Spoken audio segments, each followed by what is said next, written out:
Tragic accident late this afternoon at the Charlotte Motor Speedway. The wreck took place during a sportsman race at the Speedway. As you can see, one of the cars, number 57, pinned against the wall at the Speedway. The roof of the car collapsed, killing the driver, 26-year-old Russell Phillips from Charlotte, North Carolina. The sportsman series was begun by the Speedway.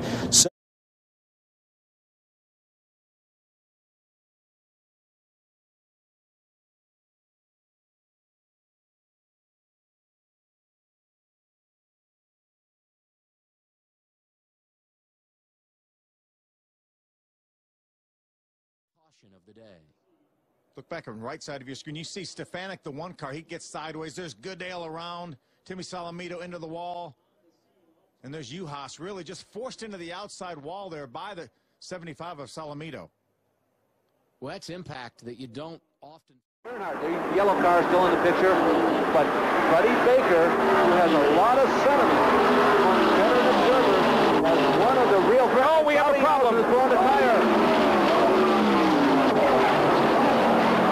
Bobby Allison with a horrible crash here on the front stretch. It has torn out a complete section of protective railing separating it. Alan Kowicki becomes involved. Debris and is collecting other cars. There was a lot of debris in the front stretch. Kowicki was involved. Richard Petty, I think, is another one of the cars.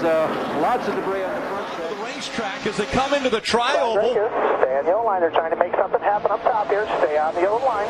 Jason White, and around they go. That will bring the caution out as Joey Coulter goes flying into the catch pit just past the start-finish line, and that will mean John King will win at Daytona.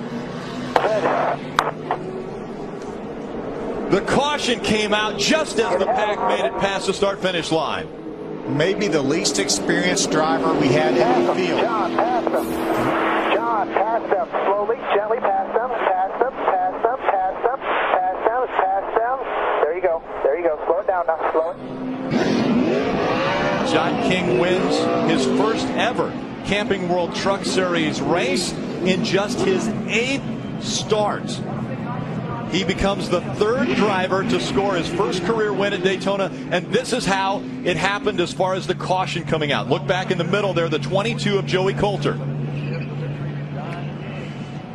A little bit of contact with the 31 of James Busher. Gets up into the catch fence, and man, does that catch fence do its job.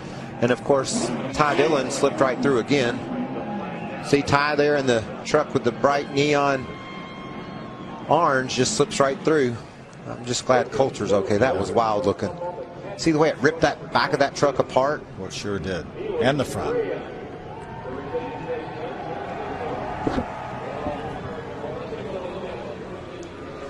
James Busher in the 31 got into the back of that 22.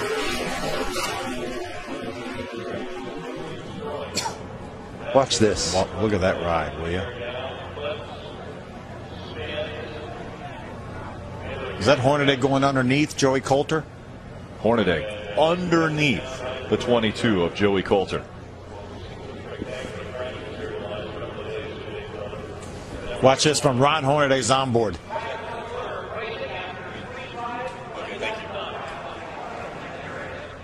Okay, we got one ahead. I don't know. Right underneath him. Right underneath him. Underneath. How about Todd Bodine's view? Did Ron Hornaday get in the back of James Busher and turn him sideways into the 22? Yeah.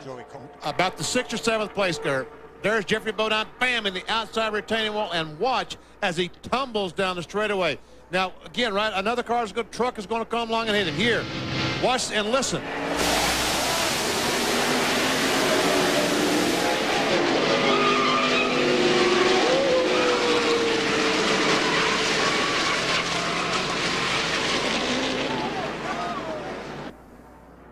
From Jeffrey Bodine's onboard. Listen.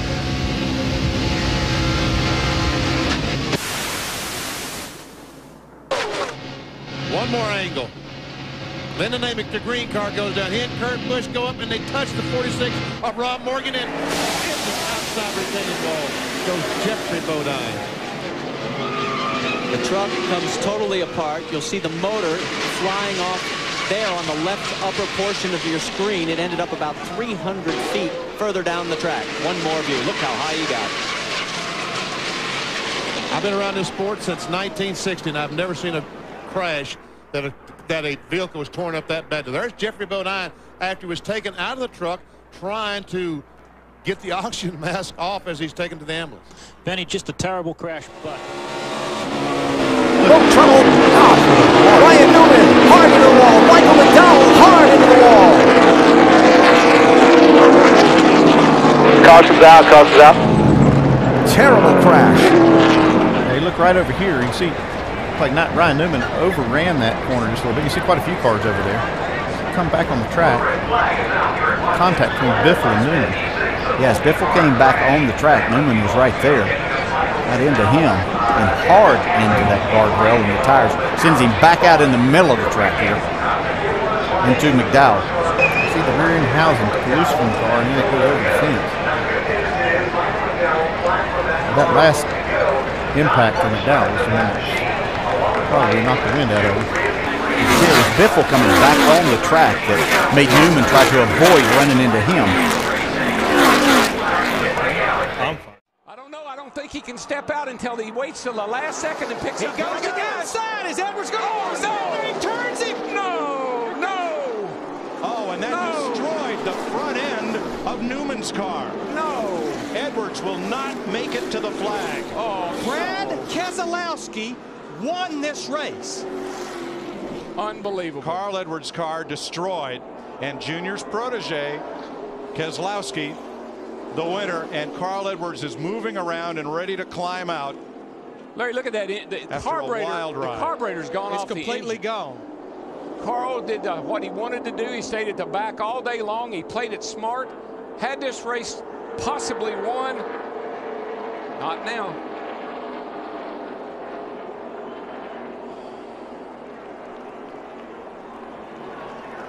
Not sure where Carl's going. Maybe he thinks if he runs across the start-finish line, it'll count. That's what he's doing. That's what he's doing. He's like a you know how he is. He's an athlete, a marathon runner. I want to finish the race. And he did, yes, to he a did. standing ovation from the crowd. Shades of Ricky Bobby. Let's take a look, Mike. Carl Edwards, he opened it up just a little bit. Yeah, I'm not sure. I think this is a hard lick right into the fence. I mean, that car, that looked like Bobby Allison did here in 1987. The catch fence did its job, and the car did its job. Thank goodness we have the new, much stronger, safer catch fences. And Newman took a hard hit from Edwards as well. Look at just a car with the room left on the bottom. What happened here is the 09 looked to the outside. Carl went up a little bit to block him, and 09 went right back to the bottom and clipped him. You know, the move looked a lot like the one that Brian Vickers put on Jimmy Johnson when Vickers won. Wow. But what a hit. Wow. That is 1987 all over again. Oh, my gosh. And did you see that? I believe it was Biffle that almost T-boned the 99. But watch. The 09's going to look to the outside where he already has.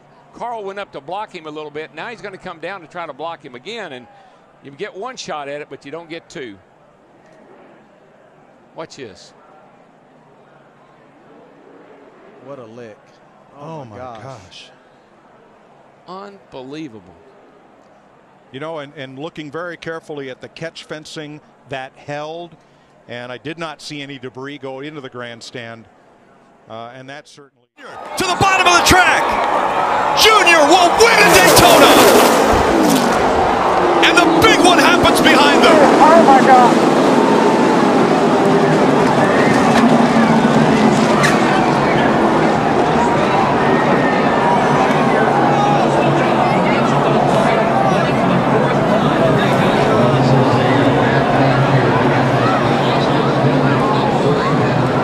Of Austin Dillon into the catch fence. All the crews getting out to that car to assist these drivers. Thumbs going up from all the crew members, and the crowd roars. Look at the catch fence on the front straight.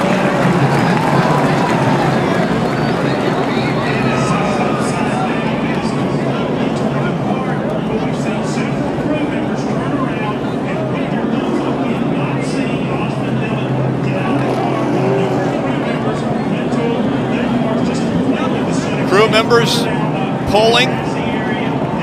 Austin Dillon out, he's walking. The damage to the 4 of Kevin Harvick. What an incredible sight to see Austin Dillon walking away from that 3 car that is demolished. Yeah, the 11 gets kind of stuck in the middle there and comes across the 4's bumper. As he does, he spins back in, gets the 3 airborne, and he just gets projected off the other cars right up into the fence. He went from the bottom of the racetrack over 2 rows of cars and into that catch fence. Here we go. You can see him on the bottom. Rex starts in front. He runs in the back of the 24. Gets up on the 11. Now he's on top of the 51.5. And now it's just along for the ride.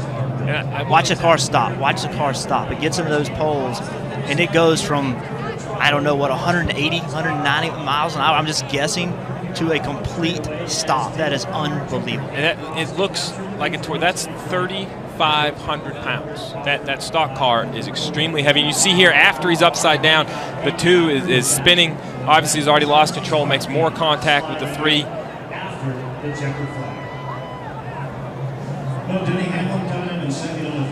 11 and the 4 to get together. Here we are at the start-finish line.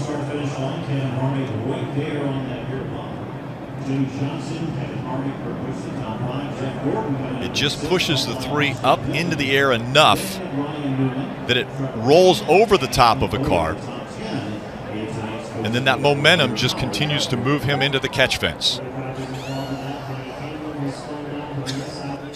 47 teams worked hard to get our car going. We did test Start here. finish line. Logano comes down into Paul Menard.